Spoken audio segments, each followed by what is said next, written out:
Okay, well, we're gonna start. Welcome everybody to our monthly webinar, Samba in World War II, the Brazilian Expeditionary Force. It is my pleasure to welcome our speaker for today, Dr. Vinicius Mariano de Carvalho. Welcome, Vinicius. Before I introduce our guest, I'm gonna talk very briefly about our museum, the LS Museum, for anybody who might not be familiar with us. I also want to remind everybody this is being recorded and the recording will be posted on our YouTube channel following the talk and in our next newsletter to a wider audience. So without much further ado, briefly, what is our mission at the LS Museum? We are really dedicated to the nearly 2 million men and women from 25 countries who nearly 80 years ago came to Italy to liberate the country from Nazi fascism. These were the first defenders of freedom and democracy to set their foot in Europe. We covered the entire period from July 1943 with the landing in Sicily all the way to May 1945. And today we're going to focus sort of on the second half of this incredible campaign with the arrival of the BEF. And, with Vinicius, we're going to sort of follow their track as they made their way all the way from Brazil through Italy. In terms of our mission, as I mentioned, we're focused on this time period, and we really want to commemorate the people who served. We're going to talk about some of them today, educate those who are serving, and inspire the future generation who will serve. With that said, as I mentioned, we have Dr. Vinicius Mariano de Carvalho with us today. Dr. de Carvalho is a reader in Brazilian and Latin American Studies at the Department of War Studies at King's College London. He received his PhD from the University of Passau in Germany and a doctor honoris causa by the Command and Staff College of the Brazilian Army. At King's College London, he has been the director of the Brazil Institute from 2020 to 2022 and Vice Dean International of the Faculty of Social Science and Public Policy from 2021 to 2023, and is currently the director for the MA in Strategic Communications. He's the founder of Brasiliana, Journal for Brazilian Studies, and the editor of the Anthem Brazilian Studies series. Parallel to his academic career, Vinicius is a music conductor and currently directs the King's Brazil Ensemble. In the fields of defense and security, Dr. Carvalho specializes in Latin American and Brazilian armed forces with reference to historical and contemporary issues. In his research and teaching, he covers aspects such as civil-military relations, the role of the armed forces in policy talks, tasks, strategic communications, maritime and naval strategy, United Nations peace operation, strategic thinking from a Latin American perspective, and the relationship between the arts, music, and conflict. He has recently published a documentary about the Brazilian Expeditionary Force in Italy called E sono arrivati brasiliani, The Brazilians Have Arrived, which is available, I recently discovered, both in English, Italian, and Portuguese on YouTube. And we're going to post a link to the documentary in the YouTube channel. Welcome, Vinicius. Thank you very much, Guido, for inviting me to talk to you and to this amazing audience today here. It will be a pleasure to share some ideas and also learn with you all. Fantastic. And I want to remind the audience, after my chat with Vinicius, we'll open the Q&A to all of you here. So Vinicius, I want to start with a question about overall what the role was of the Brazilian Expeditionary Force in the Italian campaign. We have here the map of their path across Italy. They landed in Naples and made their way through Rome into the Gothic line. And why was it both strategically but also symbolically important? Well, that's a very good question, Guido, to start with, because I think the first aspect when we talk about Brazilian participation in the war is really trying to demystify this participation. So much of the historiography, or some historiography in particular, try to mystify that as a sort of a big thing that Brazil has participated in the war with the other allies. Yes, it is very important, and we need to consider what was Brazil in 1940s to engage with troops in the war, but avoid as well this mystification of glorious Brazilian participation in the war. Why I'm saying that? Because I think we need to look at the real aspect of this participation, understand what that was the impact for Brazil, and also to the Brazil participation in the world in general at this moment. In point of views of size, it was a very small participation. Yeah, big for Brazil, 25,000 soldiers in the Italian campaign, but we need also to include the Brazilian Navy operating all over the Atlantic, the South Atlantic, that was part of the war as well, and part of our very new Air Force. It was small comparing to the size and the dimension of the war in general. Brazil was responsible for a very small space, let's put like that, a small theater of operation. But again, what makes that an important participation, a significant one, is that it's one of the few, and in case of Latin America, it's the only Latin American country that sent troops to the war. The Mexicans sent also a squadron division to the Pacific theater of operations. But in Latin America, Brazil was the only country to really send troops to the war. That represent and was very important for Brazil because it actually pushed the Brazilian armed forces into modernization that in 1 year, basically, Brazilian army modernized what would happen perhaps in 10 or 20 years' time if it was not because of this participation.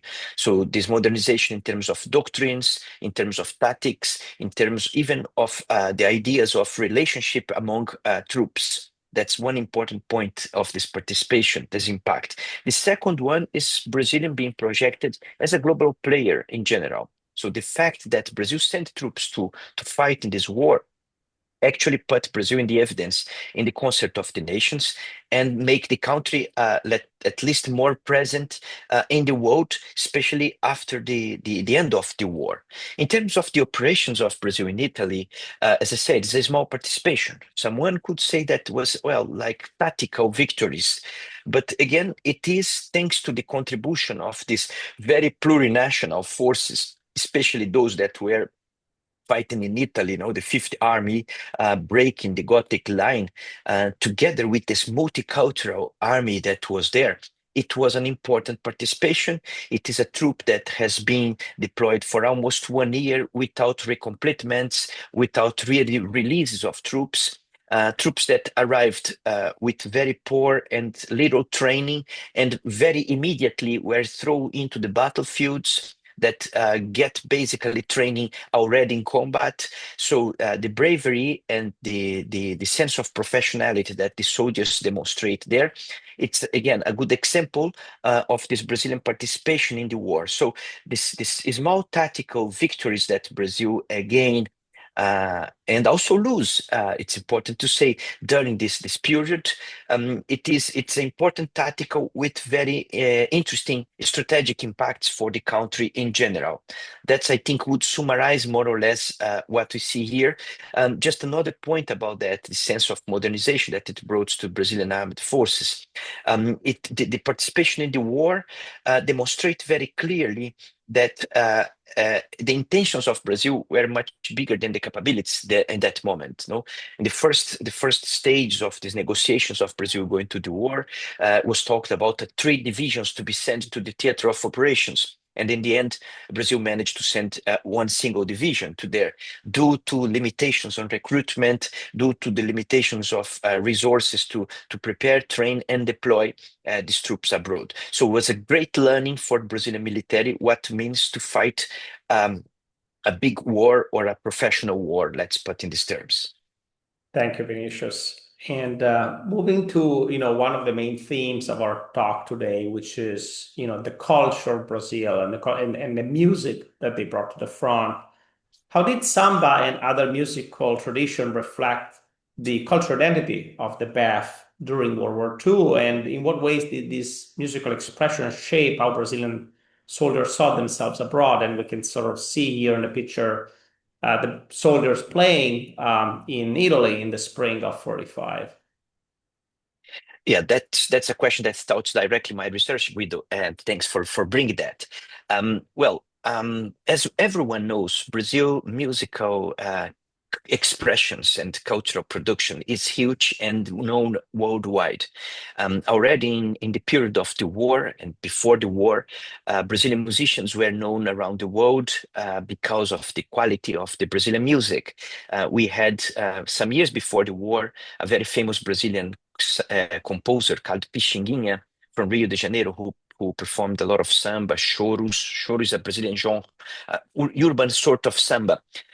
He went to Paris in an excursion showing the Brazilian music, a sort of a precursor of what today people call public diplomacy or soft diplomacy, showing this power of Brazil through arts and music. So Brazilian music was not ignorant about the war. Even before the engagement of Brazil in the war, we will have several sambas and other forms of Brazilian popular music that reflect what was going on in the theater of operations. It's important to say that samba has one interesting characteristic. It is an ability to almost make jokes about serious and difficult situations. It's a way of processing what's going on in hard times, but with a sense of humor that it changed the perceptions, or at least helped to lead with complicated situations. And those sambas and carnival march, etc., they played a lot. They made a lot of jokes about Hitler, about what was going on in Italy, in Europe in general. And when we think about 25,000 Brazilians being conscripted to the war, and here is where I start my research and start my curiosity. When we think about that, it's impossible to not see that among these 25,000, we would have quite a lot of musicians. We would have quite a lot of both professional and amateur musicians, amateur that with a quite good level, I would say. And seeing pictures like that a long time ago, and this is a good example of many other pictures of Brazilian musicians around there. Looking at the Brazilian Expeditionary Force, there was also a military band going with them, a big military band, one must say. So we can obviously imagine that Brazilians would bring the popular Brazilian music to the battlefields as well. Both the music that was being produced here in Brazil, the contemporary sambas of that moment, the contemporary carnival march and other forms of music, and also producing music there, because that's part of the creativity. So my research demonstrated through finding in archivals, studying in archivals, talking to veterans, that the music, it was a quite important presence among the troops and played a very important role while Brazil was deployed there. Pictures like that shows very well. First, another important element of Brazilian troops is the mixed race troops. What was a novelty in that theater of operations as well. We had Afro descendants, indigenous people, Brazilian descendants from all sort of European background, all mixed together in a single unity. That doesn't mean that there was no segregation, but that's another discussion, not for today. But it's just important to say that you see this diversity in this picture, for instance, and you see as well the use of popular current instruments that were played around Brazil in popular music, but even instruments improvised, like a bazooka that shouldn't lead there, became a sort of percussion instrument as well. As I said, Carnival was it is still a quite important Brazilian expression of culture. Those troops there, they brought that to Italy as well. One of the sambas that I discovered in my research, old recordings of BBC World Service with soldiers there. One of the classic sambas there is Passei Carnaval fora do Brasil. I spent one carnival outside Brazil. And describing how it was the Carnival of 45 in Italy in the battlefield. So again, this dialogue is quite present and it's quite vivid there. There in Italy, those soldiers produced sambas and marches and other carnival music, reflecting their experience in the war, but they also played Brazilian music there. Talking to an Italian still alive, Carelli, who lives not far from Riola, who had Brazilian soldiers at his home when he was a child, a 7 years old child. in Italy, he still reminds songs that Brazilians sang at home with them. And suddenly one day, talk to him, he starts singing to me a very classic Brazilian carnival march. O jardineira, por que estás tão triste? And so to see that, it shows very much how this music was a bond between Brazilians in Italy with the Italian population, but also for Brazilians, a way of keeping this connection with the fatherland, with the homeland, so far away geographically in a context like the warfare. Thank you, Vinicius. And, this leads me to my next question, talking about how the music created connection for Brazilian soldiers. How did, with the BEF fought alongside, obviously, the Allied armies, you did mention the Fifth Army. Did any musical exchange occur between the Brazilian soldiers and the Allies? And if so, what influence this cultural interaction have on how Brazil was perceived internationally? Again, you mentioned that Samba was already known even before the war. So did sort of that help? I mentioned, all Ala sort of love music, but to sort of create this, connection between them and their fellow soldiers. So I don't have documents that would help me to see directly say that the impact that was left in other musical traditions, for instance, of troops that were there in that multicultural context.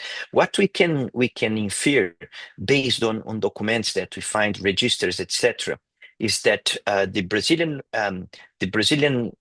celebration way of life was remarkable to other troops. Then we have testimonies of other soldiers mentioning how Brazilians party when they were not in combat. That's one thing. The other important aspect that for sure left a legacy of this participation is the fact that during the war, BBC World Service had a group of correspondents of war following troops from different countries.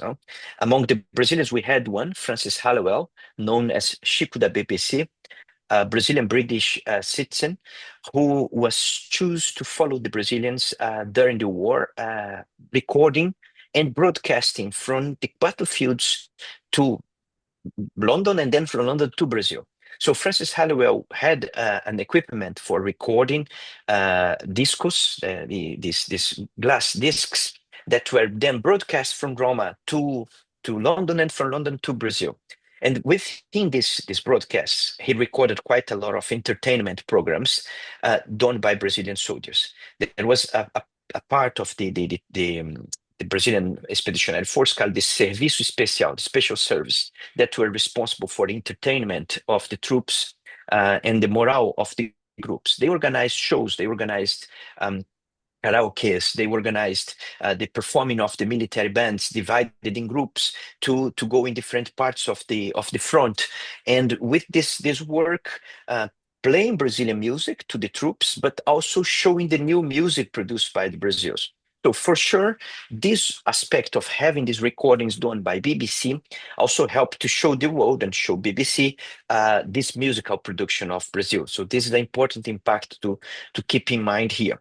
And another important aspect that I think we should consider is how that also impact Brazilian way of doing music. No, so Brazilian military bands, as many other military bands around the world, they have almost a similar structure. They almost have a similar construction of instrumentations and etc. And this doesn't include, for instance, guitars. It doesn't include so many of the percussion instruments that we see, like in this picture and the previous one with much more guitars. Those were very common for small ensembles of popular music in Brazil. So there is one particular picture that caught my attention that unfortunately we don't have here to show you. It is a concert performed by part of the Brazilian band in Alexandria, in what today is called the Liceu Umberto Eco. That was the headquarters of Brazilian troops there in Alexandria. This Liceu later on get the name of Umberto Eco, one of the most famous citizens from Alexandria.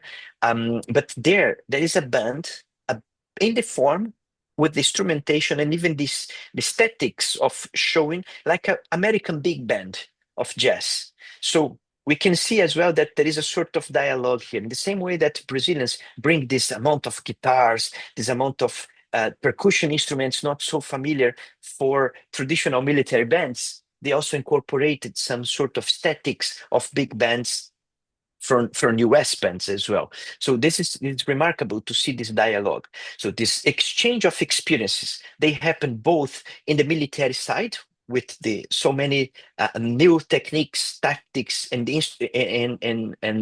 weaponry that Brazilian soldiers get familiar with, but also happen in other aspects, like in this cultural side. Thank you, Vinicius. That's fascinating.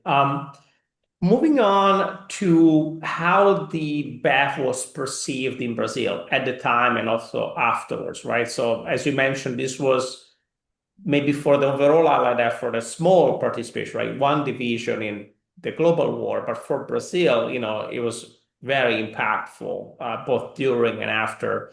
And so, how was the BEF perceived by people in Brazil? And did Samba music help, right? This recording you mentioned that BBC was able to transmit, did that help sort of create a narrative of heroism or nationalism, or were also critiques related to the BEF? That's a very important question, Guido.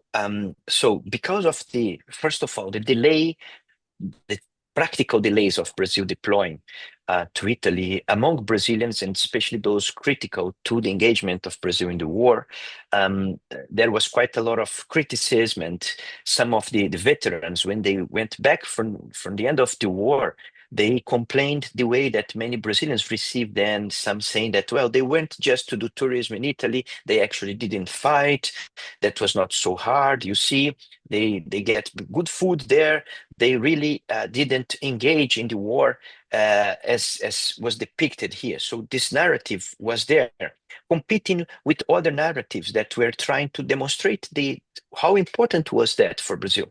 And I want to make an important point here, because again, we have all these macro narratives, these big narratives about Brazilian participation in the war.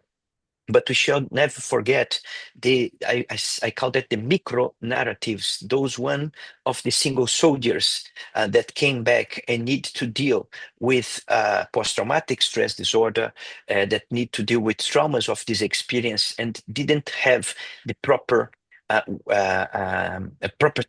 care from the Brazilian society, from the Brazilian institutions, in order to reintegrate them here. And many times suffering this other violence, that's the violence of consider them not as veterans of war, not given the value of what they did. I'm not saying that we should, again, call all them heroes, that they won wonderful battles. That's not the mythologization that I mentioned here. But we need to respect what they have done in this effort of war. And I repeat it, is respect what those Brazilian soldiers, some of them come from the Amazonian region, some indigenous from Mato Grosso do Sul, that had no idea where they were going when they get into a ship to cross the Atlantic. Some young boys coming from the countryside without a sense of clearly what was the ideology behind that. So we need to really cultivate a deep respect for each one of those Brazilian participants of this war, because what they did was relevant for the world. Was not what changed the world completely as an individual act, but the collective act of defend values that's important here. In Brazil, we had at the time also a dictatorship, and that's important to be reminded here, a dictatorship with flirting quite closely with fascist ideas as well. So this controversy, this aspect of having here a dictatorship and going to fight a dictatorship, is fascist-inspired dictatorship abroad, also played a very important political role here, and the understanding of the danger that the soldiers coming back would have for the political mainstream in the country. To the point that they were discommissioned before they arrived in Brazil. So still in Italy, still on the way back, the expeditionary force was discommissioned. The soldiers arrived here without weapons, the same way that they left Brazil without weapons. And we see here a beautiful picture of a soldier carrying a guitar to the battlefield. They came back without weapons. And that has an important political message here in this point. But there was Brazilian music production about that. And a fictional character, Cabo Laurindo, is a fictional character. There's quite a lot of songs about Laurindo participating in the war, replicating that. We had in 1945 in the Brazilian Carnival, the Carnival of the Victory. It is it's 46, Carnival of the Victory, a carnival party that the thematic of the schools of Samba was about the Brazil engagement in the war. We had a sort of celebration of that. From one side, praising this participation, but again, praising the Brazilian way. Even when making critique, it's a critique that is proud of this participation. So I think the music produced at that time here in Brazil and the culture in general could help it and could help much more in this memory of Brazil in the war.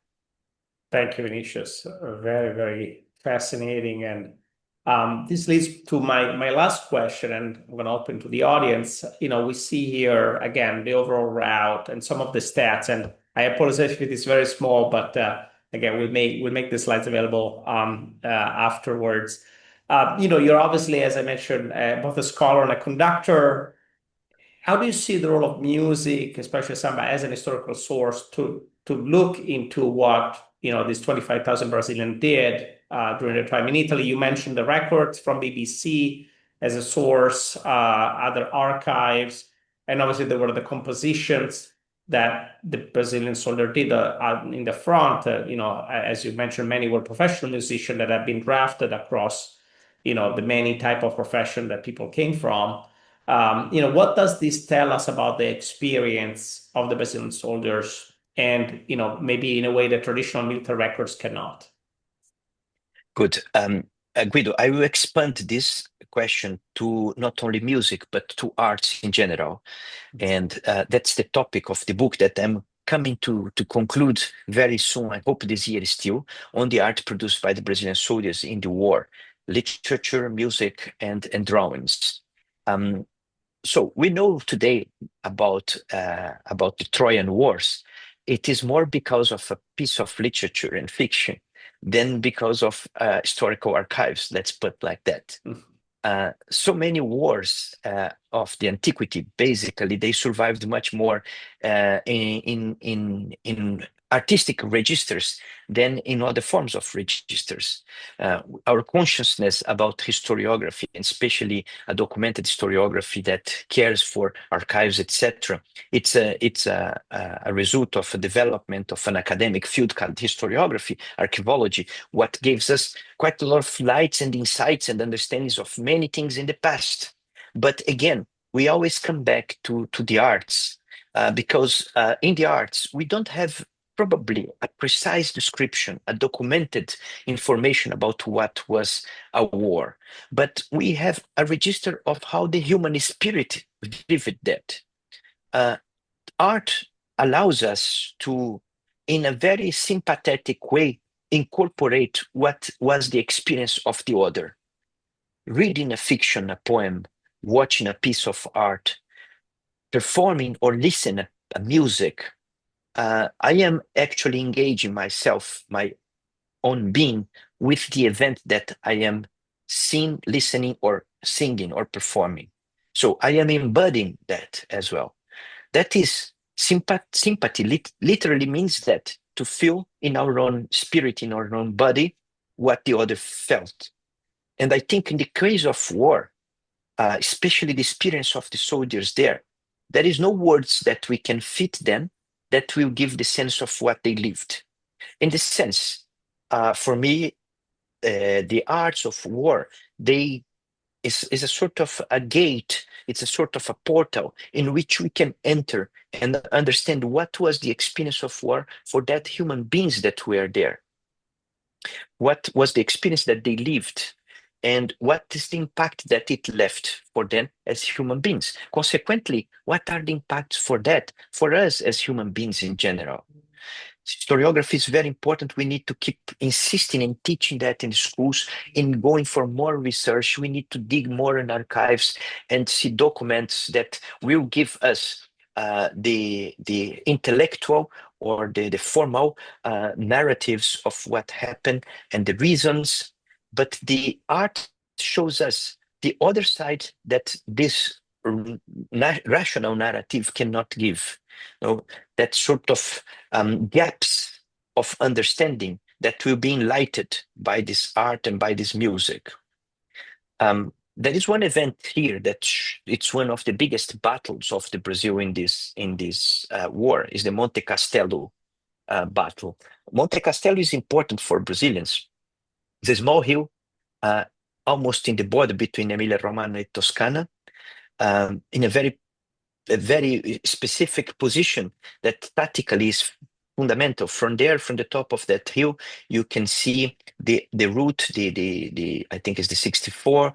That was important route north-south in Italy. It's a very well geographically positioned to defend the position, a natural defense. Let's put in these words. Monte Castelo, Brazilian tried in November to conquer it, didn't manage. Two times in December. It cost a lot of Brazilians' lives. It was there that for about 3 months, soldiers were in foxholes during the winter of 44 to 45, not getting out during the day under the risk of being shot by Germans. They were in a very close position to German positions, 300, sometimes 200 meters from each other. They were under constant tension for 3 months in that position until 21st of February 45, when they finally broke that defensive position and broke the Gothic line at that site and could pursue the war from that. It's a very traumatic situation. Costs a lot of lives for of Brazilian soldiers. We have already good historiography about that. Every year, more and more studies coming out of that. I see here in the audience my colleague and friend Francisco Ferraz, who have written about that and know so much the importance of this battle for the history of Brazilian participation in the war. But then we had a samba, Embolada, actually, written by a Brazilian soldier there and recorded in the BBC World Service. And it is funny when you listen to that because it's a funny music, but he's narrating what was the Battle of Monte Castelo in a song. And you can read all the events of that battle in a funny verse way. And it's easier to remember that than to remember exactly what was the progression of the terrain if you are not an expert in warfare. But you also see this other side, the side of I need to find an emotional way to translate what I saw and what I lived there. And that is, for me, is the important side of this. And I'm surprised, and I think part of my job is that in our historiography in Brazil, very little was being written about this art produced by the Brazilian soldiers there. I mentioned about music, but we had also literature. We had Boris Schneiderman, who was born in Ukraine, and the family moved back to Brazil from the Jewish origin. He became a sergeant in the artillery, and back after the war, he was professor of Russian literature in São Paulo University. He wrote one single fiction book, Guerra em Surdina, War in Surdine, about his experience in war. Celso Furtado, the famous economist that the entire world studied in economy in the 20th century. He was a lieutenant, reservist lieutenant in the Brazilian army during the war. He wrote his first ever book is short stories, Contos da Vida Expedicionária, talking his experiences as short stories, not about description of what happened in battlefields, not as a study, but as short stories, as fiction. We had an artist like Carlos Esclier, a famous painter of Brazil and graphic artist before the war, was a corporal in the war, and he did a collection of drawings called Cadernos de Guerra that represent very much how an artist see the soldier there. So I mentioned all this and all will come in my book. So please stay tuned to a new book on Brazilian in the war, focusing on the art side of it. But I reinforce that. Why that? Because that's the perspective that will remain. This art will remain even when we will be not looking at these events of these wars anymore. We probably don't look so much of the wars that happened in the Roman Empire during the Justinian period, but we look at the art was left from that. And from there, we can see how people, how human beings lived and experienced that, and what were the marks that it left in their lives. Thank you, Vinicius. No, that's very much true, and I think true in every time period. I mean, we often say, talking about the Italian campaign, we wish we had a movie like Saving Private Ryan on the Italian campaign, right? Because yes, Normandy Day was amazing, but Steven Spielberg and Tom Hanks made it something beyond the historiography, right? Created this popular culture, right? And I think that's very much true in 1945, very much true today. So again, thank you. I'm going to now Thank open you. it to the audience. I just kindly ask people to just briefly introduce themselves and then ask the question. I see Mike with his hand raised. Mike. Hello, thank you, Professor. Thanks, Guido, and hello, everybody. I'm Mike Barbero. I'm a retired U.S. Army Lieutenant General. My father served 30 years in the U.S. Army and served first in the Brazil Expeditionary Force. He linked up with them in Brazil and helped with their training and was a liaison officer deployed to Brazil with the BEF and stayed with them, I think, until November of 44, when he then transferred to the U.S. 88th Division, the Blue Devils, and finished the war there and stayed there. But he talked about his experiences in Brazil with the BEF, and um, I'm still trying to learn more about all of this and what he did and what took place. So this is very fascinating, and hope to follow up on this. Professor, I have really one comment and then a question. The comment is, you mentioned the problems with many of the soldiers with reintegration back into society. And the narrative in the U.S. has always been, well, the boys came home from war, they went to school on the GI Bill, they built modern America, and it was all wonderful and all that. And that's largely true, but there are increasingly more recent studies about the problems that our U.S. soldiers have with reintegration, the high divorce rates, the depression, the struggles they had. And so I think it's a common theme that is now gaining new light in the United States. But now to the question of music. I know, and whenever I was deployed, that the bands would come and they'd play and they'd do exchanges with the other bands from the other units, whether they be allied units or whatever. Period of swing music with the horns and all that. Was there any backwash to Brazil when these soldiers returned home? These musicians. Was there a change in the music in Brazil to incorporate what these musicians saw and felt and heard during your deployment, the swing and other influences? Thank you very much, Mike, and amazing story about your father. And really, I think you are a life testimony of this experience. And I think how important probably for your father was as well this connection with expressions of art and culture that were not simply the historiography in ipso facto. No? The question of reintegration, first, I think you touched on a very important point. Countries don't want to talk about what didn't went well. No, we normally keep the good stories only, and I think in the case of Brazil, it's important also to remember that it was only 1988 with the Constitution that really some sort of formal acknowledgement from the state about the participation of Brazilian soldiers in the war came into practice and into reality. I suggest a very important book. Telhada is the name of the author, unfortunately only in Portuguese, in which he follow one very comprehensive exercise. The MPs of Brazilian troops, the Brazilian Expeditionary Force, we didn't have MPs before in Brazilian Army. When they deployed, that was create the MPs unity. Most of them came from the police of São Paulo state. the police force. They were reservists. Police force are reservists. They were called from there. And Telhada, who was also an officer in this force, he wrote a book about the São Paulo police in the war, and he followed one by one what happened to those soldiers, and he reported one by one. And it's very sad to read how much of those the problems with alcoholism, problems with violence, domestic violence, the problems with lack of integration, suicides, and etc. And I think it's not to say it was bad or good. We just cannot forget that, because those were victims of the war years after the war. The Right. war didn't finish for them in that day, you know? Right. That's one point. About the exchange, Brazilian music has been always very inclusive. So Brazilians, we had a cultural concept in Brazil that I will not have a lot of time to develop here. But back on the 20s already, when we started the modernism movement in Brazil in arts and culture, there was a concept called cultural anthropophagy.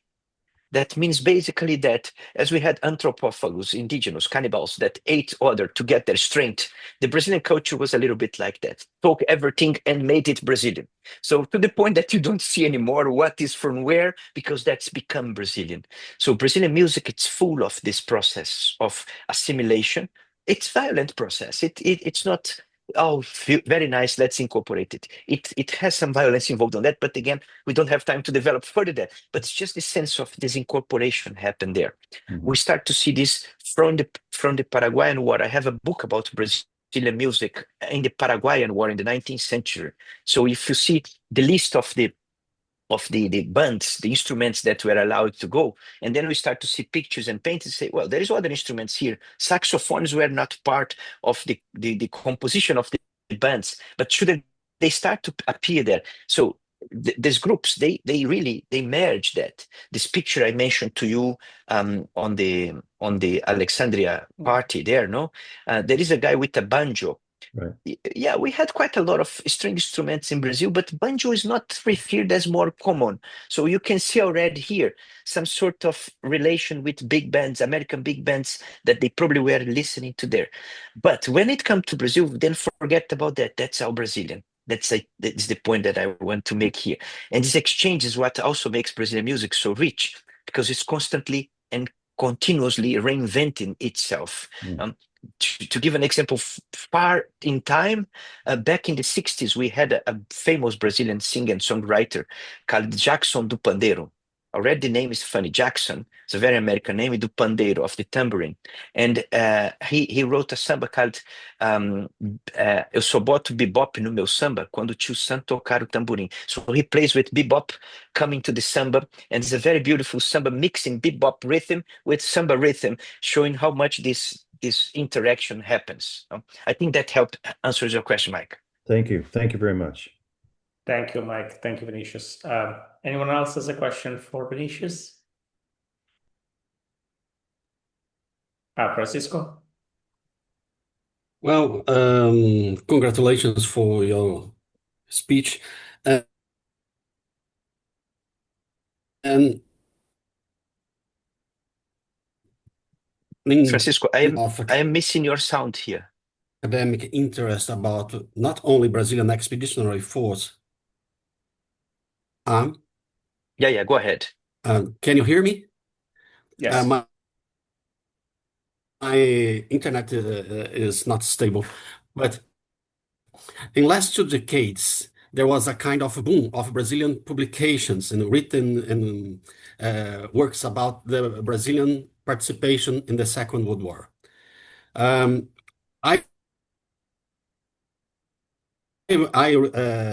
have done a survey and doing between 1945 and 2020 about all kind of publications, and we had taken 2,700 publications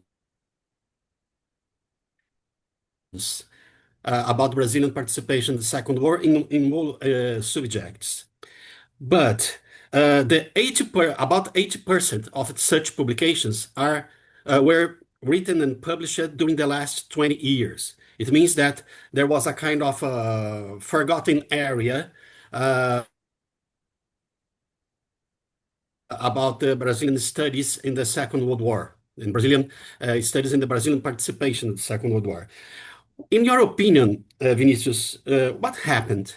Why this lack of interest in Brazilian participation in the Second World War uh, between 1945 and the last decades? Thanks, Francisco. I know your work, as you know. It's a really magnific work of catalog of all these studies, and it is a very needed work that you have done, and thank you for that. I think there are some hypotheses that I would say, probably not explanations. I think the first one is just after the war, the controversies within Brazilian internal issues on Brazilian going to the war, the political environment didn't allow a development of a first-hand research on the Brazilian participation in the war, and sometimes even a not interest for the army to talk much about that. Then we have a second moment in Brazilian history just after that is the military dictatorship. And this period of military dictatorship, to praise Brazilian military would be something very odd, academically speaking. And that probably continued after the redemocratization as well. So to study military, and especially if we study military, if it's not to see problems there, that would be complex, no? Academically complex. And then we have another situation is that coming the 2000s, we start to see that our veterans are dying. They are disappearing. The first contact with the war are disappearing. And we are seeing that this is going together with important part of Brazil here. So this new generation of scholars, with the increasing in number of people doing master and PhD in Brazil as well. So I think if we look at all areas of Brazilian historiography in the last 20 years, there was a boom of production because of also the proliferation of programs of study. That allowed and helped to give a better look at Brazilian participation in the Second World War. So I can say just that I'm very happy that this is happening right now. It's a shame that it was not before, but we cannot change the past. What we can do, as you are doing, is to work hard that this scholarship will be not left aside and will be not becoming irrelevant for the future. Thank you, Francisco. Thank you, Nisha. Thank you. Alicia, I see your hand is raised. Hello, my name is Alicia Martini, and I'm a senior researcher at University of Pisa, and very glad to have the possibility to call myself a friend of Vinicius. So thank you very much for this webinar. I've just a curiosity because we spoke about this a couple of times before, but now that you put your focus more about music, I have just a thought about what could be if there is an influence that the 25,000 Brazilians brought back to Brazil in terms of melodies, in terms of music that they listened to while in Italy, because we are very famous for being the homeland of opera and those. I mean, and they landed in Naples, where the melodic songs and canzone napoletana is so famous. Yeah. So they were exposed to a lot of music. I mean, the moment was not probably the best for Italy and for Italians to be at least a bit happy for singing.